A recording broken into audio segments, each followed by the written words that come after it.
उसका हाथ उसे टच होगा तो स्पीड तो उसका रेड्यूस हो जाएगा ऑफ कोर्स।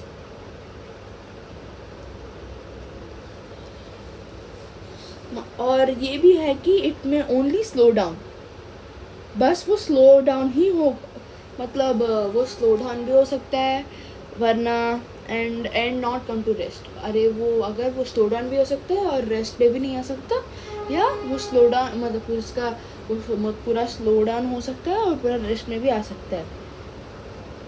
ठीक है। Third, force can change the direction of the motion of a moving object. Of course. इसका बेस्ट एग्जांपल है क्रिकेट। अभी बॉलर ने बॉल डाला, बैट्समैन ने उससे बैट से मारा, हिट किया। अभी इसमें क्या है, तुम लोग तो क्रिकेट है। मैं सर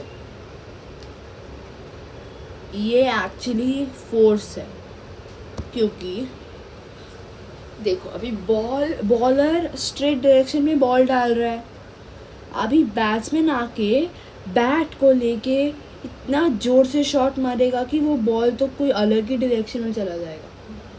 वही तो है फोर्स के, वो फोर्स लगा रहा है ना, फोर्स लगा के ही तो बॉल चला गया कोई और डायरेक्शन में। That is why we tell that force can change the direction of a moving object.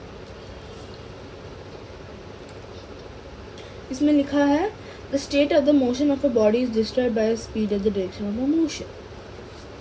The state of the motion of a body described by speed and direction of the motion. हाँ, जो state है,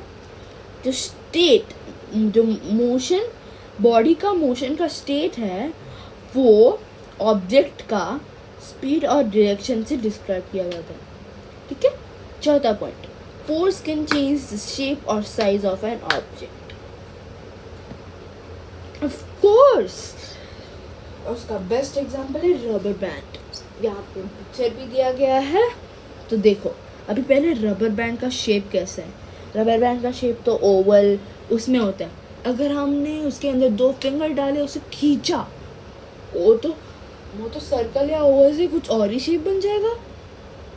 हमने 4 finger डाले उसे square बनाने का सोचा, square बन जाएगा, ऑफ कोर्स स्क्वायर बन जाएगा ना। अभी हम सीखेंगे अभी types of forces. Some forces act on bodies only when they are in contact with the body. थोड़े फोर्सेस ऐसे हैं कि जब हम मतलब उनके साथ कांटेक्ट में हैं तभी फोर्स एक्सर्ट होता है। मतलब अगर हम उनके मतलब कांटेक्ट में नहीं होते हैं ना, तभी वो फोर्स एक्सर्ट ही नहीं होता। वो भी है, थोड़े एग्जांपल्स भी हैं जिसमें जब हम लगाते हैं मतलब बिना फोर्स लगाए ही वो ऑब्जेक्ट फोर्स अप्लाई कर लेता है। चलो अभी जो फोर्स एक बॉडी के ऊपर एक्ट करता है, वो भी उनके साथ कांटेक्ट में रहकर, उन्हें क्या कहते हैं हम, कांटेक्ट फोर्सेस। चलो अभी कांटेक्ट फोर्स का पहला एग्जांपल ये है मस्कुलर फोर्स, भी कांटेक्ट फोर्स है। देखो when you lift school bag, आपने एक स्कूल बैग लिफ्ट किया तो वो भी मस्कुलर फोर्स होगा।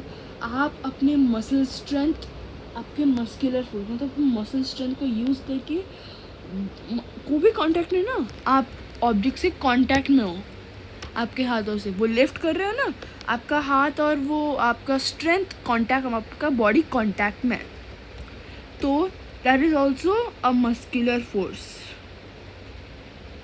ठीक है। Next, frictional force. Friction chapter है, I will make you learn it in the next video. I'll make you learn it in the next video. So frictional force ये है, देखो अभी अभी फ्रिक्शन का सिंपल डेफिनेशन ये है कि वो एक फोर्स होता है जो एक ऑब्जेक्ट को स्लो डाउन